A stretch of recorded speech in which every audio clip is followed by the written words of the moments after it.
नमस्कार मित्रांनो, मी उदय लाड पुन्हा एकदा स्वागत करतो आपल्या सर्वांचा आवडत्या यूट्यूब चॅनल माझी शेतीवर व्हिडिओ पाहणाऱ्या प्रत्येक शेतकरी मित्राचे आणि कास्तकार बांधवाचे आजच्या व्हिडिओमध्ये मनापासून खूप खूप स्वागत।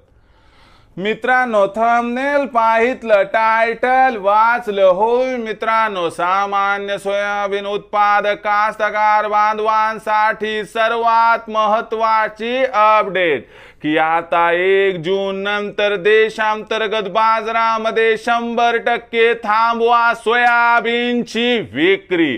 होय मित्रांनो, ही सध्याच्या कंडिशनची सर्वात महत्त्वाची अपडेट आहे की आता 1 जून नंतर देशांतर्गत बाजारामध्ये 100% थांबवा सोयाबीनची विक्री।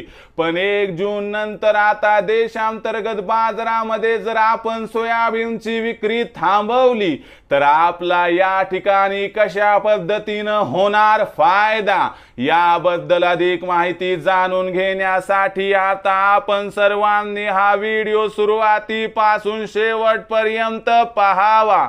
हा व्हिडिओ शेवटपर्यंत पाहत असताना जर आपल्याला मनापासून आवडला तर जरूर या व्हिडिओला या ठिकाणी एक लाईक करा। जास्तीत जास्त कास्तकार बांधवांपर्यंत हा व्हिडिओ पाठविण्यासाठी या व्हिडिओला या ठिकाणी जरूर शेअर करा। सबस्क्राइब करून जरूर नोटिफिकेशन बेलला ऑल करा, यामुळे येणारा प्रत्येक व्हिडिओ हा आपणास या ठिकाणी मिळत राहतो।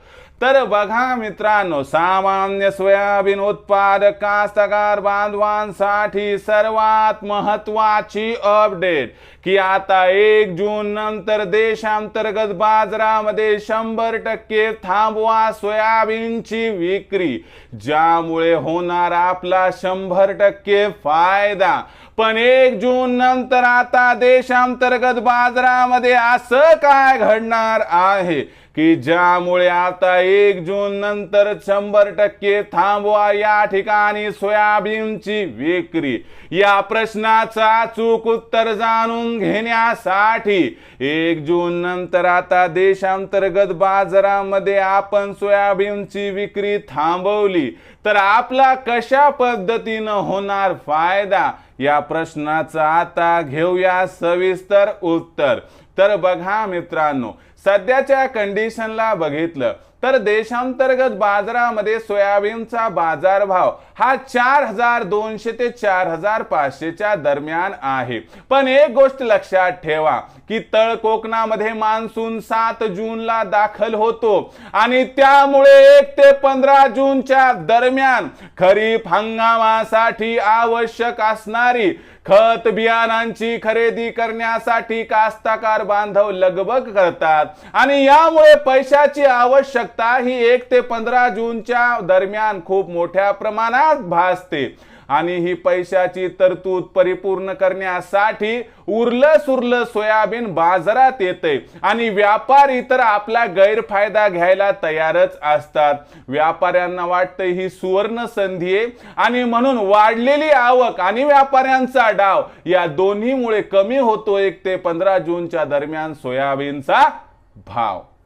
आणि या वर्षी मित्रांनो जी भाव पातळी 4200 ते 4500 च्या दरम्यान आहे, याच्यामध्ये 200 रुपयापर्यंत आपल्याला घसरण 1 ते 15 जूनच्या दरम्यान दिसू शकते आणि बाजारभाव पातळी 4000 ते 4400 च्या दरम्यान आपल्याला या ठिकाणी 1 ते 15 जूनच्या आसपास दिसणार आहे। पण 15 जून नंतर सोयाबीनची आवक कमी झाल्यानंतर पुन्हा एकदा सोयाबीनचा भाव 200 रुपयाने वाढणार आहे। म्हणून मित्रांनो, जर आपल्याला सोयाबीनची विक्री करून फायदा मिळवायचा असेल तर कृपया 1 ते 15 जूनच्या दरम्यान सोयाबीनची विक्री थांबवा आणि 15 जून नंतर आपल्या गरजेनुसार सोयाबीनची विक्री केली तर आपला होईल या ठिकाणी 100% फायदा। मग भविष्यात आता देशांतर्गत बाजारामध्ये काय राहणार सोयाबीनचा बाजारभाव, याबद्दल अधिक माहिती जाणून घेण्यासाठी पाहत रहा आवडतं यूट्यूब चॅनल माझी शेती। आवडला असणारा हा व्हिडिओ तात्काळ लाईक करा, सामान्य कास्तकार बांधवापर्यंत पाठवण्यासाठी शेअर करा, सबस्क्राइब करून जरूर नोटिफिकेशन बेल ऑल करा, यामुळे येणारा प्रत्येक व्हिडिओ हा आपणास या ठिकाणी मिळत राहतो। तर मित्रांनो, अशाच एका नवीन व्हिडिओसह मी आपला मित्र उदय लाड आपल्या सर्वांच्या आवडते यूट्यूब चॅनल माझी शेतीवर मिळत राहील. तोपर्यंत माझ्या प्रत्येक शेतकरी मित्राचे आणि कास्तकार बांधवाच्या आजच्या व्हिडिओमध्ये मनापासून खूप खूप आभार.